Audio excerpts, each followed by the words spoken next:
mundo universitário. E aí a ideia desse nosso trabalho aqui, dessa conversa hoje de cerca de 50 minutos, é esclarecer um pouco essa questão, porque ficou muito claro na semana final de junho, né, com toda a discussão do ministro, que acabou não sendo empossado, o ministro da Educação, ficou muito claro que as pessoas pouco conhecem o cidadão comum, o cidadão que não está diretamente ligado ao mundo universitário. E eu estou repetindo aqui, inclusive eu vi muitos bons repórteres se confundirem um pouco com todas essas questões de titulação e qualificação. Então esse é o objetivo, prestar esse serviço, espero que nós consigamos ser claros. Bom, então vamos começar, vamos dividir em algumas etapas. Primeiro a etapa da formação, a formação do indivíduo. Depois um pouco a etapa da universidade, dos centros de pesquisa e da carreira em si, da carreira universitária, de docente, de professor universitário, da carreira de professor e dos dois juntos, o professor que também é docente. Acho que é importante prestar esse esclarecimento à população que banca o ensino público no Brasil, né, seja de nível superior, de nível médio, de nível fundamental, e que banca também a pesquisa no Brasil através dos centros de pesquisa. Então, vamos trabalhar um pouco essas questões. Bom, a primeira questão que eu acho que é de interesse imediato é a questão do que é uma pós-graduação. O que é o mestrado, o que é o doutorado, o que é o pós-doutorado, o que pode ser a livre docência. Então, vamos colocar isso. O estudante termina o ensino médio, faz um exame de admissão à universidade. Pode ser o Enem ou pode ainda ser algum tipo de vestibular. Então, o estudante entra numa universidade. Nesse momento, eu estou falando mais da universidade pública, mas em termos de graduação, isso também vale para algumas universidades particulares. Então, o estudante entra na universidade, ele vai fazer o seu curso de graduação. Dependendo do curso que ele escolher, ele vai poder ter duas opções, a licenciatura e o bacharelado. A licenciatura e o bacharelado são duas vertentes de um mesmo curso ligado a disciplinas mais isoladas. Engenharia não tem licenciatura em bacharelado. Engenharia é engenharia, tem depois as suas ramificações, mas é o curso de engenharia, o curso de medicina, o curso de direito.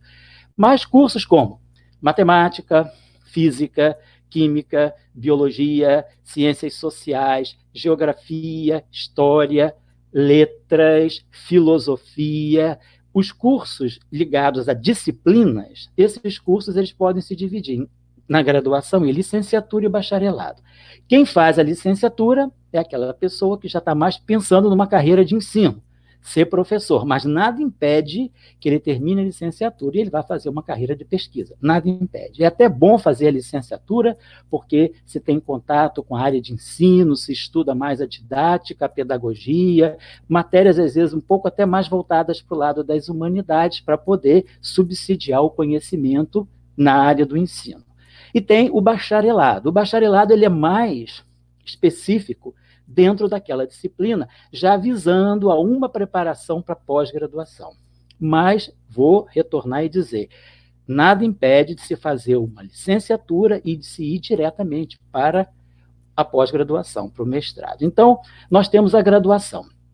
Durante a graduação, nós temos uma modalidade de bolsa chamada bolsa de iniciação científica, que é quando o estudante se associa à pesquisa de algum professor que faz pesquisa. Para isso, ele recebe uma bolsa. Essa bolsa pode ser de algumas das agências de apoio à pesquisa. Depois eu vou explicar quem são essas agências. Mas o estudante, em geral, recebe uma bolsa, que pode também ser da própria universidade, para ele já começar a fazer pesquisa, ajudar um professor na sua pesquisa. Isso se chama iniciação científica. Pode durar toda a graduação, como também pode iniciar no segundo ano da sua graduação. Você faz a sua graduação e já ligado a um professor, a um projeto de pesquisa. Isso se chama projeto de iniciação científica. Isso dá um certificado para o estudante e é importante para a sua qualificação, para o seu currículo vitae. Hoje a gente pode também falar, é até interessante falar, que no ensino médio também já se pode fazer aquilo que a gente chama de pré-iniciação científica, ou a iniciação científica júnior. É aquele estudante do ensino médio que pode estar fazendo pesquisa com alguma universidade, já se inserindo em alguma universidade ou em algum centro de pesquisa, já no ensino médio, para ele conhecer a carreira de pesquisa, saber se é isso mesmo que ele quer. Mas vamos voltar, então, para a graduação universitária.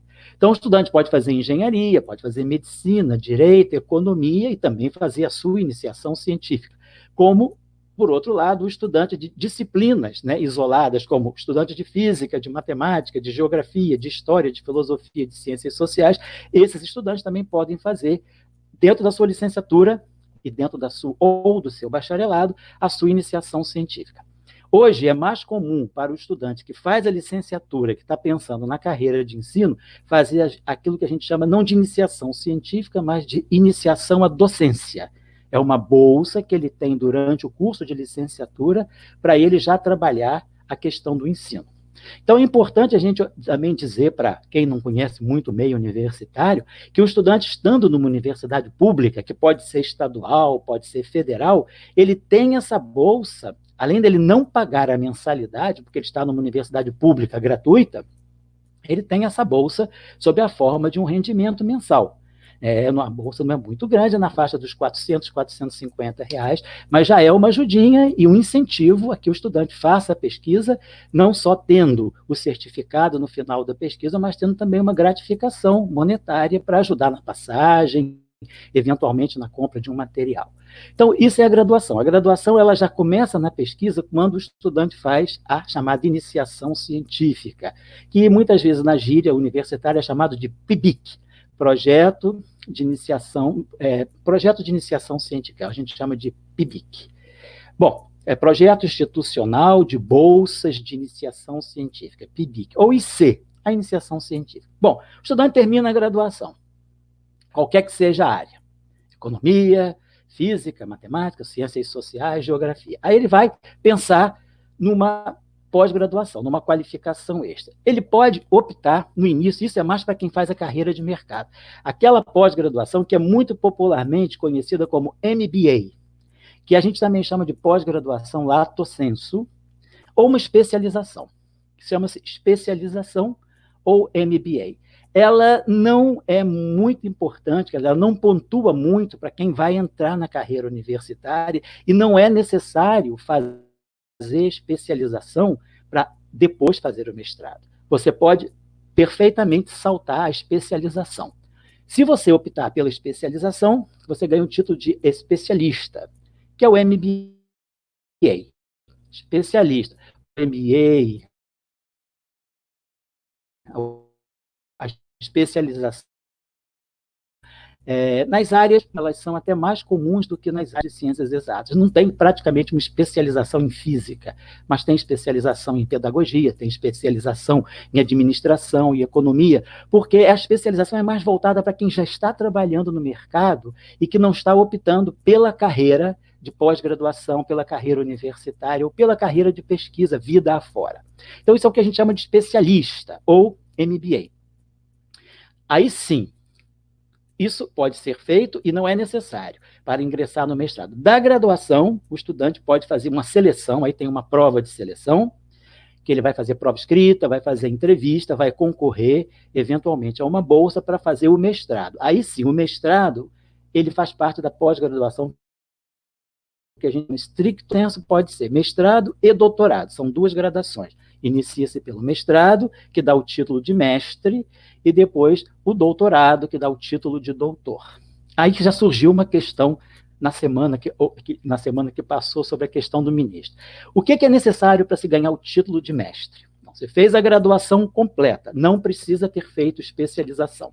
Salta da graduação para o mestrado, claro, passando pela prova de seleção, para aquela dada instituição. 24 meses, 2 anos. Você tem praticamente o primeiro ano de cursos. Você vai fazer disciplinas, cursos, vai ser avaliado nos cursos. Ao final dos cursos, ou já durante o ano de curso, você escolhe um orientador de dissertação. Esse orientador vai te dar um projeto de pesquisa e você vai fazer uma pesquisa com ele, que essa pesquisa vai levar à chamada dissertação de mestrado. Antigamente se chamava tese de mestrado. Hoje, a gente opta pela terminologia dissertação de mestrado. Então, para ganhar o título de mestre, você tem que fazer as disciplinas, ser aprovado. Depois das disciplinas, você vai fazer a dissertação sob orientação de um professor, que é o chamado professor orientador. Aí a sua dissertação tem que ser apresentada publicamente e aprovada pela banca que vai te julgar. A banca é composta de 3 professores. Então, você faz a dissertação, apresenta, defende, é aprovado. Então, cursos mais dissertação aprovada te dá o título de mestre. A dissertação de mestrado não precisa ter caráter de originalidade. Ela não precisa ser um trabalho novo que ninguém nunca fez antes. Ela pode ser um bom trabalho de revisão, o aprofundamento em algum conhecimento já estabelecido, mas que faça com que o estudante apresente aquele conhecimento de uma certa forma sua, talvez a originalidade esteja na sua forma de apresentar e discutir a questão. Como pode também, essa dissertação pode ter um caráter original. O mestrando pode apresentar nessa sua dissertação uma visão nova de um certo assunto, uma visão original que ele desenvolveu sozinho ou com o auxílio do seu orientador. Então, durante o mestrado, você é mestrando. Ao final do mestrado, você é mestre. Mas você não se torna mestre se fizer só os cursos. Você tem que fazer os cursos e a dissertação ser aprovada. Eu estou colocando isso porque foi a questão que aconteceu com o doutorado. Terminado o mestrado, você faz a seleção, a pessoa faz a seleção e vai ascender ao doutorado, se ela desejar fazer o doutorado. Também, em certas áreas, já não é mais necessário ter o mestrado para chegar ao doutorado. Em física, por exemplo, que é a minha área, deixa eu colocar a minha área porque eu conheço melhor, é normal hoje, já é bastante difundido o estudante poder da graduação saltar, fazer a seleção direta para o doutorado. Ele pode saltar o mestrado, desde que ele tenha uma boa iniciação científica, um bom projeto de iniciação científica durante o curso universitário, e ele fazendo a seleção direta para o doutorado e sendo aprovado, ele entra no doutorado. Mas aí ele tem que fazer as disciplinas que ele teria feito no mestrado, mais as disciplinas do doutorado, e aí fazer a tese. Então, o doutorado, vamos supor que a pessoa veio do mestrado e entrou no doutorado. Então, ele fez a seleção para o doutorado, entrou no doutorado.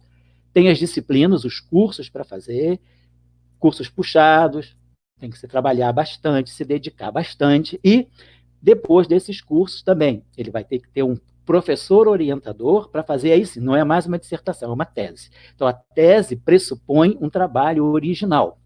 Ninguém precisa fazer nenhuma grande descoberta, mas precisa, sim, fazer um trabalho original no sentido de que você está trazendo uma contribuição nova, sua, original, para o assunto de pesquisa no qual você se inseriu, aquilo que a gente chama de linha de pesquisa. Então, o doutorado ele é mais longo, o mestrado são 24 meses, os doutorados são 48 meses. Às vezes se demora até um pouco mais, porque, por exemplo, a tese pode ter seus momentos de dificuldade, se trava um pouco, às vezes uma tese de trabalho experimental, precisa importar material do exterior, o processo de importação é burocrático, atrasa o trabalho de pesquisa. Então, ou também, não necessariamente sendo esse o problema, às vezes o próprio problema de pesquisa é muito mais elaborado do que se previa no projeto de tese, e o doutorado pode até levar 5 anos ou até um pouco mais. Mas para ter a bolsa, ser remunerado durante o doutorado, você só é remunerado por 48 meses. Se você terminar nos 48 meses, você termina junto com a remuneração. Se você ficar um pouco mais, a remuneração termina, você